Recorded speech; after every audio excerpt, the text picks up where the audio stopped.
धर्म, कर्म, विधि विधान और ज्योतिष की सटीक जानकारी पाने के लिए YouTube चैनल जीवन दर्पण को सब्सक्राइब करें और हाँ, अपडेट रहने के लिए बेल आइकन दबाना ना भूलें। तो विवाह के मंडप में हम आप बैठे हैं, इस विवाह को कौन सा विवाह कहते हैं?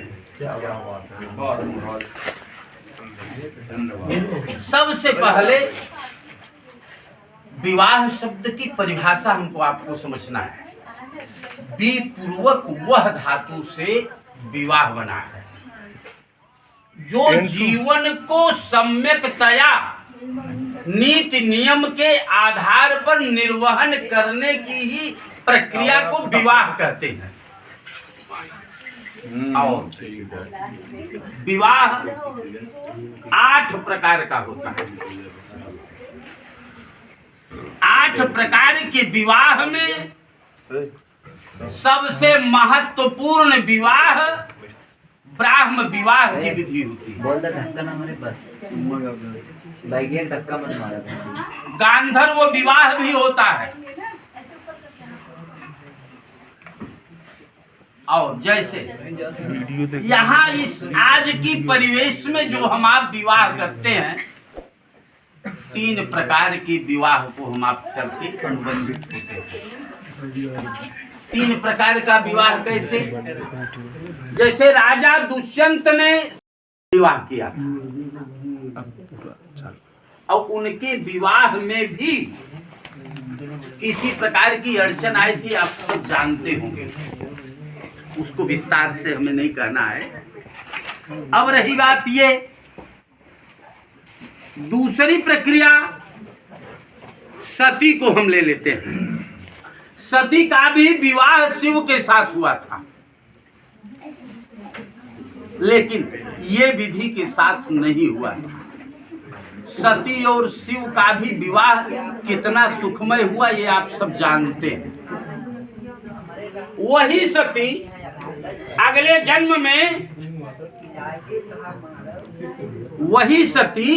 अगले जन्म में पार्वती के रूप में आई। पार्वती के रूप में आई।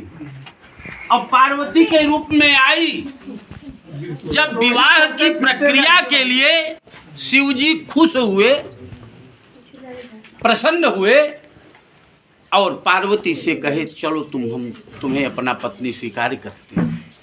पार्वती कही ऐसे हम चलने वाले नहीं हैं, आप मेरे पिताजी से मांगिए, आप मेरे पिताजी से मांगिए, और जो भूल मैंने किया है वो इस बार मैंने भूल नहीं करूंगा। चूंकि विवाह का संबंध 7 जन्मों से उद्धरण मिलता है। शास्त्र ये कहता है कि पूर्व जन्मार्जितम विद्या, पूर्व जन्मार्जितम वित्तम, पूर्व जन्मार्जितम नारी अग्रे अग्रे धावती। पूर्व जन्म का ज्ञान, पूर्व जन्म का धन और पूर्व जन्म की पत्नी, ये आगे आगे चलती है। जैसे प्रमाण में आप देख सकते हैं, आनंद के विवाह के लिए कई लड़कियों को आपने देखा होगा, कई फोटो भी देखी होगा, और शिवानी के भी विवाह के लिए कई लड़कों को देखा होगा। लेकिन जब संबंध पूर्व जन्म का निर्धारित रहता है जिस स्थान पर, वहीं पर मुहर लगता है। समझ में बात आ गई? अब रही बात ये, सबसे पहले ये हमको जान लेना है कि विवाह में जिन जिन वस्तुओं का हम आप उपयोग कर रहे हैं वो क्यों कर रहे हैं। जैसे धान के लावा का उपयोग मैंने अभी किया है। लावा तो कई अन्न का बनाया जा सकता है, गेहूं का भी लावा बनाया जा सकता है, बाजरे का भी लावा बनाया जा सकता है, और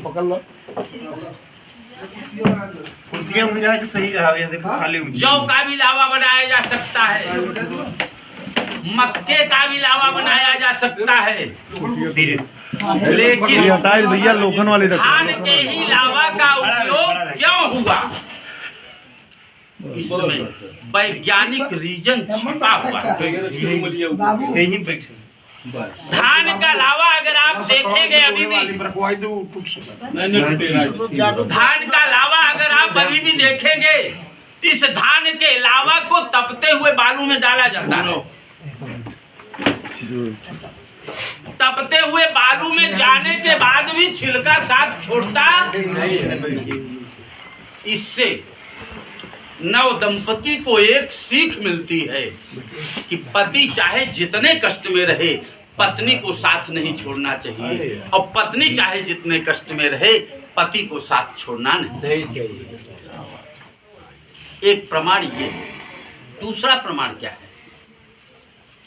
धान के बीज को बोने के लिए हम आप बहनौर में डालते हैं तो एक दाने से एक ही अंकुरण निकलता है, लेकिन उस एक दाने के एक अंकुरण को दूसरे खेत में रोपाई कर देते हैं तो अनेक अंकुरण निकलते हैं। निकलता है कि नहीं? ये बिटिया अपने मायके से अकेली ससुराल जाए और वहां जाने के बाद में ये जो प्रक्रिया हो रही है, ये बामांगी बनने के लिए प्रक्रिया की जा रही है। बामांगी बनने के लिए प्रक्रिया की जा रही है। बामांगी की प्रक्रिया अभी तक विवाह के लिए कई व्यवस्थाओं को हमको आपको पार करना होता है। अभी भी लड़की लड़के के दाहिने व्यवस्था में है और वो बामांगी बनने के लिए कुछ अपनी बातों को रखती है कि मेरी बातों को आपको स्वीकार करना है, तब हम आपकी बातों आपके बामांग में आने के लिए तैयार हूं। अब रही बात ये, अभी जो 7 बार परिक्रमा की गई है, समझ रहे हैं? शास्त्र ये कहता है कि यद्यपि शुद्धम लोक विरुद्धम माँ चरणीयम, वेद 4 बतलाए गए हैं और ये जो प्रक्रिया थी ये 4 ही शास्त्रों में बतलाया गया है, लेकिन लौकिक रीति के आधार पर हमारे आपके समाज की प्रक्रिया जो है, इस प्रक्रिया के आधार पर 7 बार परिक्रमा किया जाता है। इसीलिए लड़की अपने 7 वचनों को भी करती है। अब इस 7 का संबंध अगर हम ज्योतिष से जोड़ेंगे तो दिन 7 ही होते हैं, दिन 7 ही होते हैं। चाहे जन्म की दिन मान लीजिए, चाहे मृत्यु की दिन मान लीजिए, समझ रहे? और इसीलिए 7 ही वचन होते हैं। तो विवाह की प्रक्रिया में अभी जैसे महिलाओं की प्रक्रिया जो होती है, महिलाएं क्या कहती हैं, कुछ शास्त्रीय बात अभी हम कह रहे हैं। जो 7 वाक्य क्या हैं कि तीर्थ व्रतोद्यापन यज्ञदानम मया सहत्वम यदि कांत कुर्या।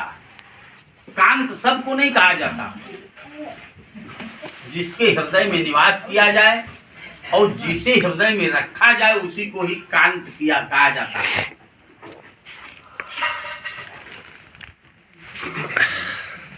लड़की ये कह रही है कि आपको मेरे साथ में तीर्थाटन करना होगा और मैं व्रत करूंगी, तो मुझे व्रत करने के लिए आपको रोकना नहीं है। यज्ञ दानम, यज्ञ करना हमारा धर्म है, दान करना भी मेरा धर्म है। यदि आप करने के लिए तैयार हैं तब मैं आपके धाम भाग में आने के लिए तैयार हूँ। ये लड़की का प्रथम वाक्य है। अब द्वितीय वाक्य में क्या कह रही है कि हव्य प्रदानैर ममरान पितृश्च काव्य प्रदानैर यदि पूजये था वामांग मायामि तदा त्वदीयम जगाद कन्या वचनम। हव्य देकर के देवताओं की पूजा और कव्य देकर के पितरों की पूजा। क्योंकि हर मनुष्य 3 ऋणों से बंधा रहता है।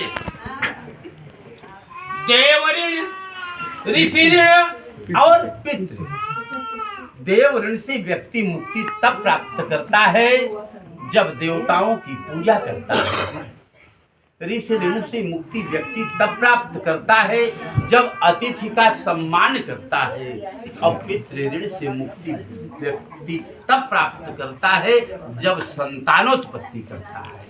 यदि सौभाग्य से संतानोत्पत्ति में पुत्र की उत्पत्ति हो गई तो मोक्ष का मार्ग अपने आप प्रशस्त हो जाता है, क्योंकि शास्त्र में कहा गया है कि तुम नाम नरकात् त्रायते इति पुत्र। पुत्र वह है जो कि पिता को पुम नामक नरक जाने से बचाता है। अब एक बात मैंने बीच में बोला था कि ये ब्राह्म विवाह है। ब्राह्म विवाह कई लोगों के साक्ष्य में होते हैं। ये अभी पंडित जी बताएंगे। हम तीसरी प्रक्रिया में ये कह रहे हैं कि कुटुंब रक्षा भरणम यदि त्वं कुर्याः पशूनां परिपालनं च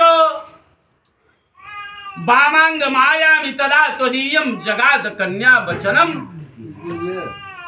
कुटुंब रक्षा भरणम यदि त्वं, परिवार का पालन पोषण करना आपका दायित्व है। कुर्याः पशूनां परिपालनं च, और पशुओं का भी पालन करना आपका धर्म है। यदि ये बातें आप स्वीकार करते हैं तब हम आपको आपके वाम भाग में आने के लिए तैयार हैं। चौथे वाक्य में लड़की ये कह रही है कि आयम व्ययम धान्य धनादिकानां दृष्ट्वा निवेशम प्रगृहम निदध्या वामांग मायामि तदा त्वदीयं जगाद कन्या वचनम चतुर्थ। जो आय हो और जो व्यय हो, पैसे का आय किस स्तर से आप कर रहे हैं ये मुझे बताना चाहिए। हम आपकी हिसाब लेखा जोखा नहीं ले रहे हैं, मालूम रहना। लेकिन इससे क्या होता है कि पैसे किस आय से आ रहा है। क्योंकि शास्त्र ये कहता है क्या कि अन्यायोपार्जितम वित्तम 10 वर्षाणि तिष्ठति प्राप्ते चैकादशे वर्षे समूलम तद विनश्यति। क्या हुआ? अन्याय के द्वारा उपार्जित धन अधिकतम 10 वर्ष चलता है। जैसे ही 11वां वर्ष आता है मूल से नष्ट हो जाता है। आयम व्ययम धान्य धनाधिकाराम दृष्ट्वा निवेशम प्रगृहम निदध्या। अब 4 वाक्य हो गए। 5वें वाक्य में ये कहा जा रहा है तो गवर्नमेंट को टैक्स देते हैं कि नहीं देते? गवर्नमेंट को टैक्स अगर 1 वर्ष नहीं देंगे तो दूसरे वर्ष हमारे पास नोटिस आ जाएगा। और अगर भगवान का टैक्स क्या है, भगवान नोटिस देने वाले नहीं है। लेकिन देवालयानाम तदागकूप वापी विदध्या यदि पूजयेथा वामांग मायामि तदा त्वदीयं जगाद कन्या वचनम च पंचम। गौड़ देखा का देवालय बनवाना, देवालय बनवाना, हमारे कहीं तालाब खुलवाना, कहीं धर्मशाला बन रहा है, धर्मशाला बनवानी नहीं, देवालय बनाने की सामर्थ्य है। कोई बना रहा है कुछ दान कर दीजिए। बहुत जबरदस्त पंडित नहीं जलाशय बनाने का वो है तो कहीं चाकू लगा है उसमें दान कर दीजिए। दान करने से तो आपका पैसा वेरीफाई हो जाता है, उसका दोष जो है वो समाप्त हो जाता है। अब इसके बाद में 6ठा वाक्य क्या है? 6ठा वाक्य बहुत ही महत्वपूर्ण है। क्या? देशांतरे वा स्वपुरांतरे वा यदा विदध्याः क्रय विक्रयत्वं वामांग मायामि तदा त्वदीयं जगाद कन्या वचनम। आप अपने देश में रह करके चाहे कमाई करिए, चाहे कहीं प्रदेश में रह करके कमाई करिए, लेकिन कमाई करने का आधार क्या है वो आपको बताना होगा। क्योंकि पत्नी के भी सलाह से व्यक्ति के जीवन में आमूल चूक परिवर्तन आता है। मुरिया मतलब आई तो हो शंभू। अब शंभू तोरे मत तेरी शंभू क्या कहा जाता है, बहुत महत्वपूर्ण। न सेवनीया परिकीय जाया त्वया भवेद भामिनी कामिनीश्चो वामांग मायामि तदा तदीय जगा कन्या। जैसे हम पतिव्रता के रूप में आपके साथ आपकी सहचरी बनी के रहेंगे, उसी प्रकार से आपको पत्नीव्रता के रूप में, जैसे राजा राम ने एक पत्नी व्रत धारण किया था, सुहाग रात के दिन ही सीता को वचन दिया कि मेरे राज्य में अयोध्या में कि तो जितने भी राजा थे कई पत्नियों को जीवन निर्वहन किया, लेकिन मैं वचन देता हूँ सीता के अतिरिक्त किसी को मैं स्वीकार करने वाला। बोलिए यज्ञ नारायण भगवान की जय हो, रामचंद्र भगवान की जय हो।